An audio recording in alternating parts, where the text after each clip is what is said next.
في غابة كثيفة حيث تتراقص أشعة الشمس بين الأشجار العالية، كان يعيش دب كبير يدعى برزان. كان برزان معروفاً بين سكان الغابة بحكمته وقلبه الطيب. على الرغم من حجمه الضخم وقوته الهائلة، كان يفضل قضاء وقته في التأمل بجانب النهر ومساعدة الحيوانات الصغيرة. ذات يوم وجد برزان صغيراً من السناجب قد تاه عن أمه. بدون تردد قرر برزان أن يأخذ على عاتقه مهمة إعادة الصغير إلى عائلته.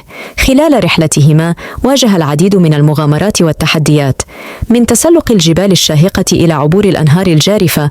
أظهر برزان للصغير كيف يتغلب على مخاوفه ويجد الشجاعة في قلبه. وفي نهاية المطاف عندما وصلا إلى عائلة السنجاب كانت الفرحة لا توصف. أدرك الصغير وأهل الغابة جميعاً أن القوة الحقيقية لا تكمن في الحجم أو القوة، بل في الرحمة والشجاعة والصداقة. ومنذ ذلك اليوم أصبح برزان ليس فقط حامي الغابة، بل رمزاً للأمان والحنان في قلوب جميع من يعيشون فيه. برزان بقلبه الكبير وافق على الفور. بدأ يفكر كيف يوفر الظل والغذاء لجميع الطيور. لكن القصة لم تنتهي هنا، فقد لاحظ برزان أن الغابة كانت تتغير.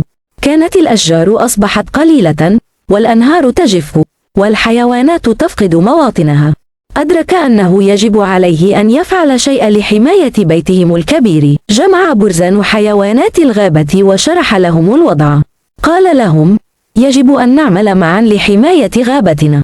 يجب أن نعيد الحياة إلى الأنهار ونزرع الأشجار ونحافظ على بيتنا الجميل. وهكذا بدأت الحيوانات في العمل معا. الطيور تزرع البذور، والأرانب تحفر الأنهار، والغزلان تنشر الوعي. وبرزان بحكمته وقوته يقودهم في كل خطوة. مع مرور الوقت أصبحت الغابة مرة أخرى مكانا مزدهرا وحيويا. وأصبح برزان ليس فقط حامي الغابة، بل رمزا للوحدة والتعاون. وفي كل مساء عندما يجلس برزان بجانب النهر ينظر إلى الغابة التي أصبحت مليئة بالحياة مرة أخرى، يشعر بالرضا والسعادة. لقد علم أن القوة الحقيقية تكمن في العمل معا والعناية ببعضنا البعض، وهذا ما جعل الغابة مكانا أفضل للجميع. بعد أن أعاد الحياة إلى الغابة وأصبح رمزا للوحدة والتعاون، وجد برزان نفسه أمام تحد جديد. ذات ليلة اندلع حريق هائل في جزء من الغابة، وكانت النيران تلتهم كل شيء في طريقها. الحيوانات في حالة من الذعر، والطيور تحلق في السماء، والجميع يبحث عن ملجأ. برزان بدون تفكير توجه نحو النيران. كان يعلم أنه يجب عليه أن يفعل شيئا لإنقاذ بيتهم.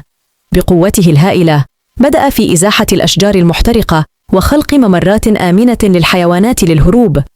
كان يرشد الصغار والضعفاء إلى الأمان ويحميهم بجسده الضخم. وفي خضم الفوضى سمع صوتا ضعيفا يستغيث. كان السنجاب الصغير الذي أنقذه من قبل محاصرا تحت شجرة محترقة. برزان بكل شجاعته اندفع نحو السنجاب ورفع الشجرة بمخالبه وأنقذ الصغير مرة، لكن الدخان كان كثيفا والنيران تحيط بهما من كل جانب. برزان مع السنجاب الصغير بين ذراعيه وجد نفسه محاصرا. في تلك اللحظة قرر أن يقوم بآخر تضحية.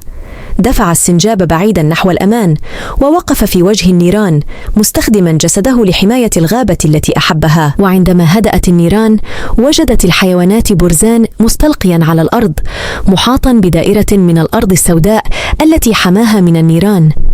كانت الغابة قد نجت، ولكن برزان الدب الحكيم والشجاع قد رحل. وهكذا أصبحت قصة برزان أسطورة تروى في الغابة، قصة عن الدب الذي ضحى من أجل غابته حتى آخر لحظة. إلى هنا تنتهي قصتنا يا رفاق. لا تنسوا دعمنا بالاشتراك في القناة ليصلكم كل جديد، ولا تنسوا أيضا شكر الله على كل شيء. والسلام عليكم ورحمة الله وبركاته.